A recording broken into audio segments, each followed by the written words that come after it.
గారు.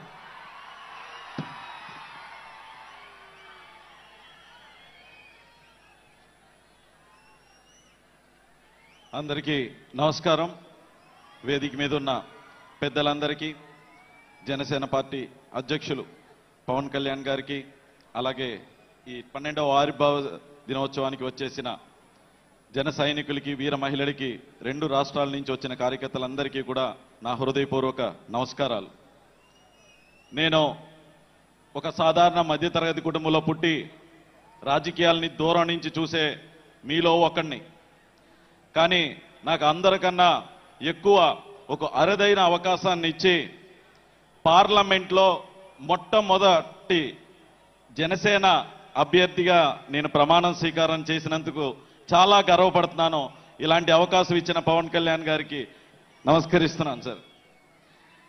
అలాగే పార్లమెంట్కి పంపటమే కాదు, అక్కడ ఏం మాట్లాడాలి, ఎలా మాట్లాడాలి అనేది కూడా ప్రతి సెషన్స్ ముందు నేర్పిస్తూ, మనకింత మెజారిటీ వచ్చినందుకు మనం ఎంత బాధ్యతతో పనిచేయాలని మాత్రం ప్రతిసారి చెప్తూనే ఉంటారు.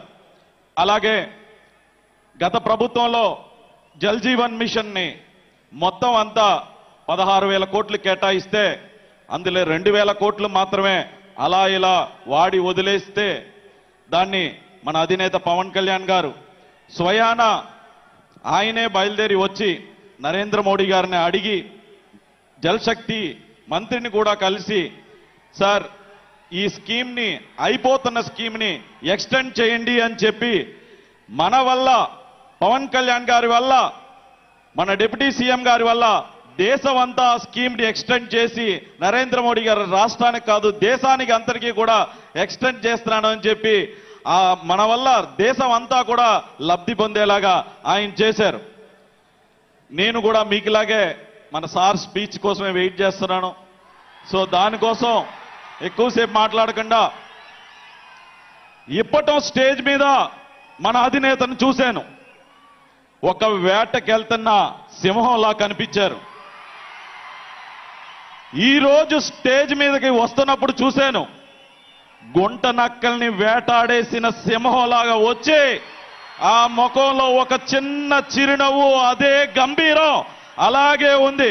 మీరు ఒక్కసారి క్లోజప్ లో కనుక చూస్తే అది క్లియర్ కట్ గా ఒక సింహం గుంట నక్కల్ని వేటాడేసి వచ్చిన, రాష్ట్రాన్ని ఇబ్బంది పెడుతున్న గుంట నక్కల్ని వేటాడేసి వచ్చిన ఒక సింహంలాగా ఉంటారు.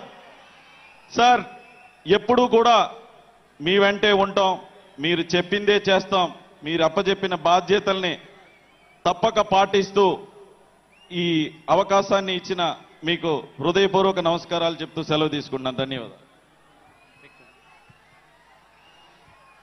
గౌరవ మంత్రివర్యులు, రాష్ట్ర పర్యాటక సినిమాటోగ్రఫీ శాఖ మాత్యులు శ్రీ కందుల దుర్గేష్ గారిని ప్రసంగించారు.